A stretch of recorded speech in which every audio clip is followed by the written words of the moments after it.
话说当年有一个小伙子，就买了一辆二手卡车，就靠着跑物流成了韩国首富。你敢信？他就是韩国5大财阀之一的韩进集团的创始人老韩。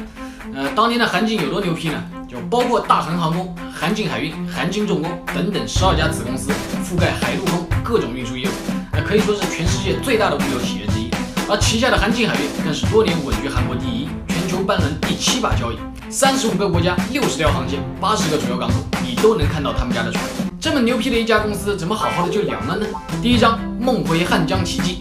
1961年，韩国的人均 GDP $100，经历过战火洗礼的朝鲜半岛，90%的重工业都在北半岛，而南半岛除了一些轻工业，就只剩下一群嗷嗷待哺的平民。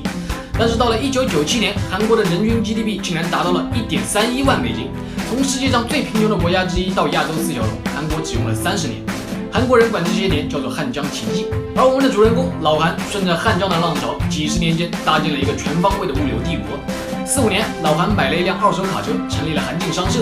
朝鲜战争的爆发，让老韩凭着陆运积累了大量的原始资本。到了60年代，布局了航空业务，也就是现在的大韩航空。到了77年，汉江奇迹的浪潮已经出现端倪。随着国内的工业制造业的高速发展，韩国的年出口总额达到了$100亿。那老韩这个时候看准了风口，这么多的东西，那得要船来运输吧？那必须买船。这一年的韩进海运横空出世，顺着汉江奇迹的浪潮，韩进海运的发展犹如一匹脱缰的野马。88年收购了当时韩国最大的航运公司大韩泉州，95年收购了巨阳海运，97年收购了德国的胜利航运。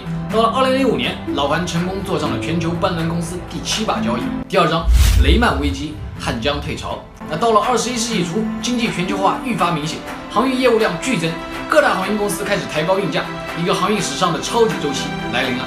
但老韩没想到的是，迎接这个超级周期，竟花光了他所有的运气。2002年，时年83岁的老韩驾鹤西去，老韩的3儿子小韩继承了韩进海运的会长。但不幸的是，在4年后，小韩也跟着去世了。按照韩国企业的惯例，小韩的太太成了韩进海运的掌门人。那这个韩太太虽然也是出身名门望族，但是结了婚以后一直在家里面当全职主妇，对海运业务可以说是狗屁不通。2008年，在全球航运大周期的背景下，海运的价格被抬上了顶峰，船老大们疯狂扩张运力，每一条航线人人都想分一杯羹，啥也不懂的韩太太也跟着一起冲锋陷阵，大肆的签订租船合同。那没成想，那一年租金暴涨了5倍。那之后的事情大家都知道了，雷曼兄弟破产，金融危机爆发，整个航运业每况愈下，运力过剩，运价直线跳水。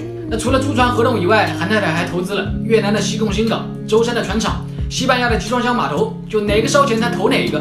这些庞大的项目基本上耗尽了韩进的流动资金。那到了2013年，韩进海运的负债率到了1462%。第三章，朽木难支。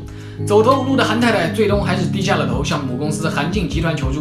那经过韩进集团和大韩航空的多次输血，再通过卖船、卖楼、卖股份，2015年韩进海运的负债率降低至687%。就在大家都以为韩进会慢慢好起来的时候，航运业却迎来了最艰难的一年。